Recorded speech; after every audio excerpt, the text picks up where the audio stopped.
Hey, you guys, welcome back to Level Up with Lori, the podcast. As I am recording this, I always forget now that I record these podcast episodes live and on Zoom. And so I got this idea and I was like, ran into my office to record the podcast because also Wayne told me that I needed to wait until this one football game ended so that I could watch some TV. So I was like, oh, that extra 40 minutes, or knowing for football timing, I might have even longer than that.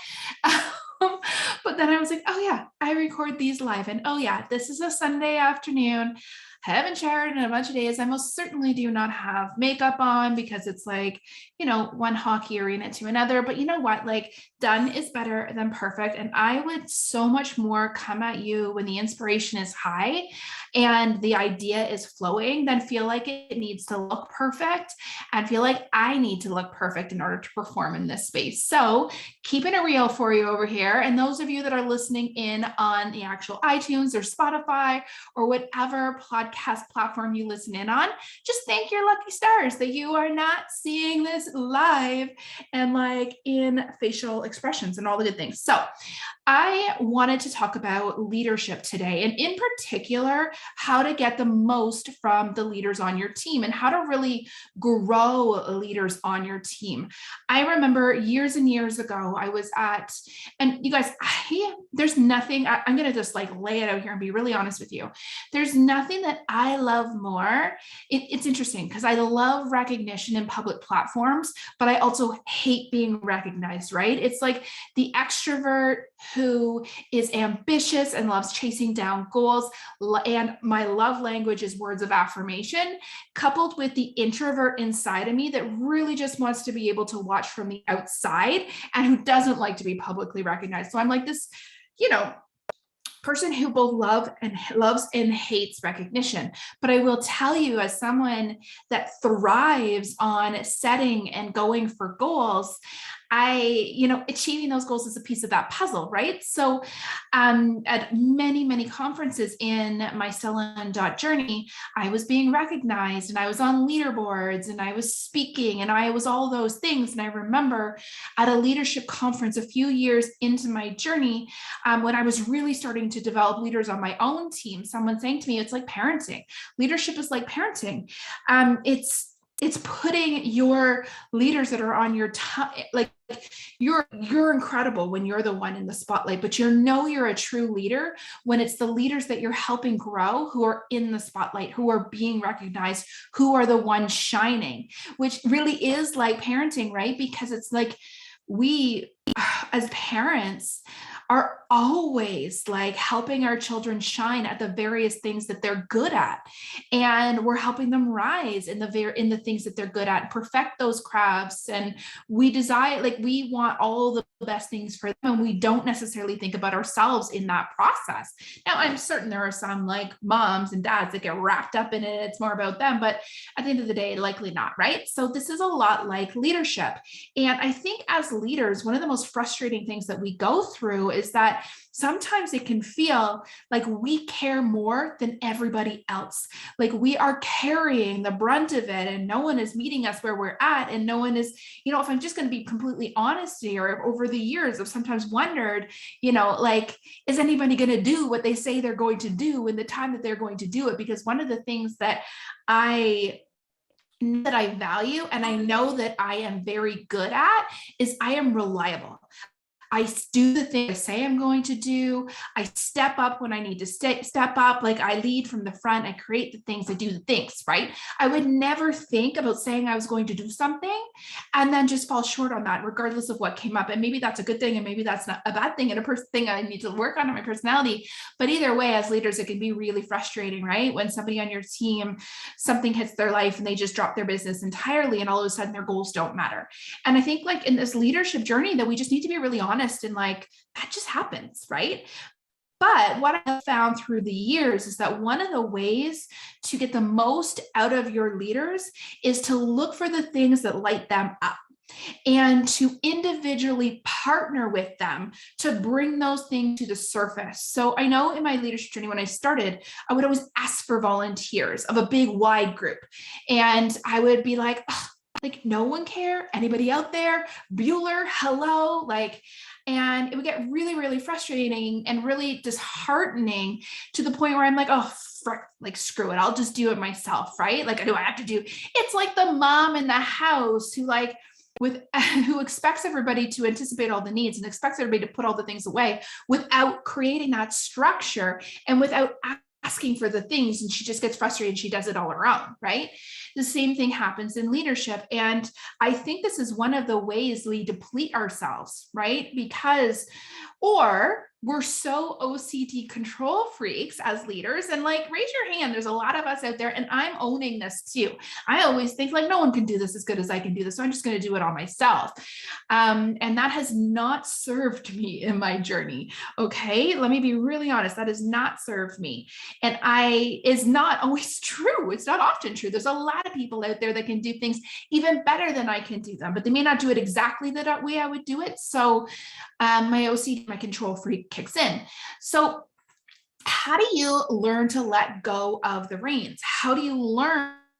Like, if you do not want to do everything on your own, then you have to let go of some of the things that you call perfection. And you also need to ask for things that you need from your team.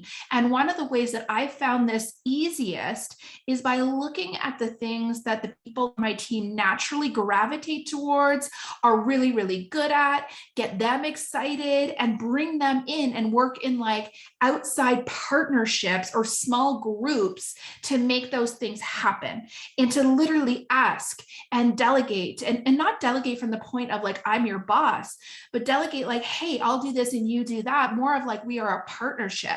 We are aligned. We are even. I'm not the leader. Like, there's no hierarchy when we're building these massive empires. We had to let go of that hierarchy and really just like link arms with our leaders and be like, what do you love doing? What do I love doing? How can we marry these things together? And we will get the most out of our leaders when we find the things that light them up. So if you have someone that just loves creating content, could they create something for your team that everybody could use? And this is the other piece that I'm learning as I'm building what I'm my 7-figure empire, right? Like I am seeing the future so clearly with what I'm building right now. It's amazing. I've never had this before.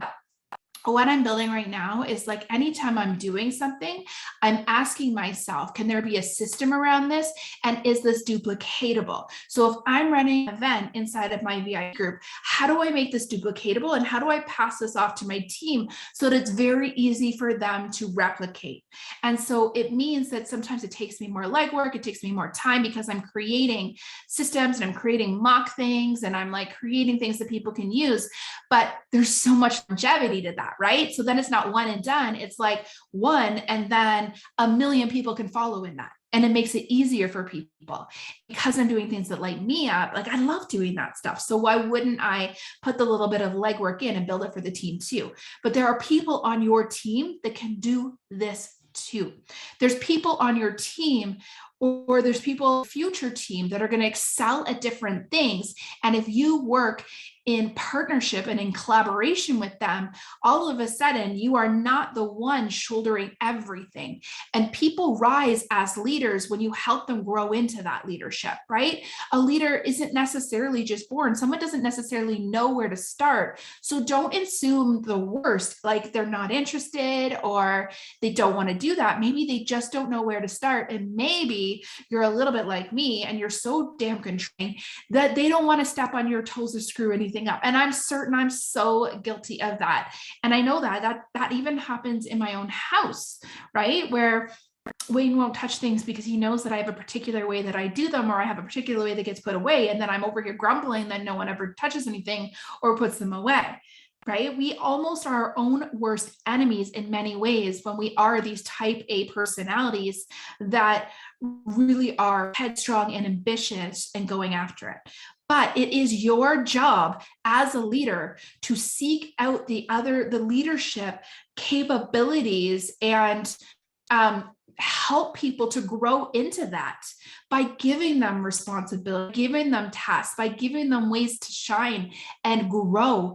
And if I could ever do something well in this business, my hope is that I can help other people see the bright lights that are inside of them, the leadership qualities. Like sometimes I just say to some of the women on my team, I'm like, just so you know, like I'm so lucky to be building this with you, just so that you know, like your future, your current team and your future team, so damn lucky to have you.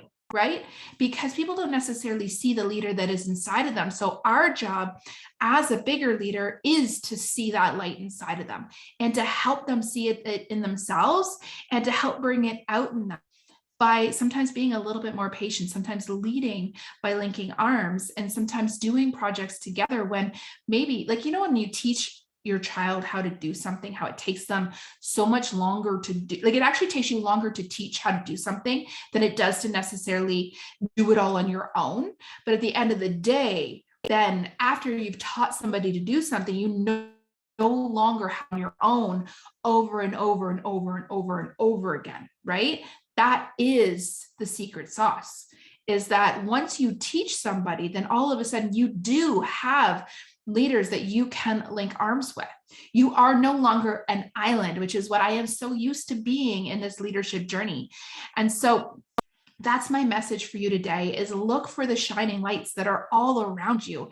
Look for the partnerships that you can create, whether there's somebody that's really good at creating content or somebody that loves doing social media and creating reels, or, there's a gal on my team that's making team sweatshirts for everybody because she's a cricket and she loves doing that. Like, how incredible is that for team building? And I don't have to own that. She's taking the orders for sizing, taking the payments, doing all the things, which is amazing for me as a leader, because it's, again, not something that I'm pushing out on my own. And you guys, it's so amazing when you can not only be a leader for your organization, but when you can build other leaders inside your organization, and you can see how those women like really love leadership and step into leadership in maybe ways that they didn't believe that they were possible for them before.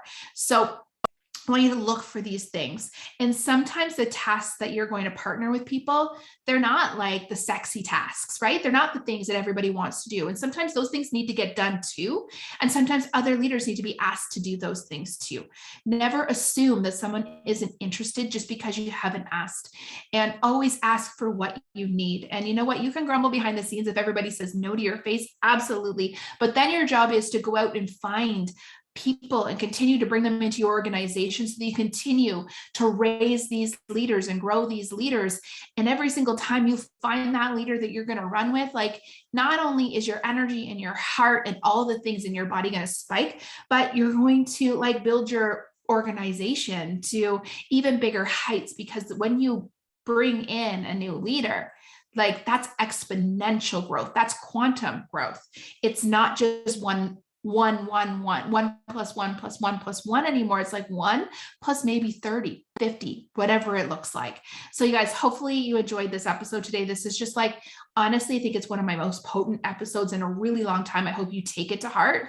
I hope every single leader and future leader that is listening to this, you guys, you could be a leader of one right now. But again, you don't need to be like, if you're a leader of one or two, you truly link arms and say, how are we going to build this together? What can we do to all build the same way? Like, what can, like, many hands make light work, and you can do more when you have more people doing more, right? You can grow bigger. Everybody's potential is greater. So I hope you love this episode as much as I've loved recording it. I'm hoping Wayne is done with the TV now and I can hop over there, catch an hour before I head out to the arena again. As always, I thank you so much for tuning into these episodes. I love you forever. And always, if you're binging, I will see you over in the next episode. Otherwise, I will see you next week. Same bad time, same bad channel, Level Up with Lori. If you love this, tag me over on Instagram at Lori Irvin Coaching. Caring is sharing. Okay, love you guys. I'll talk to you soon.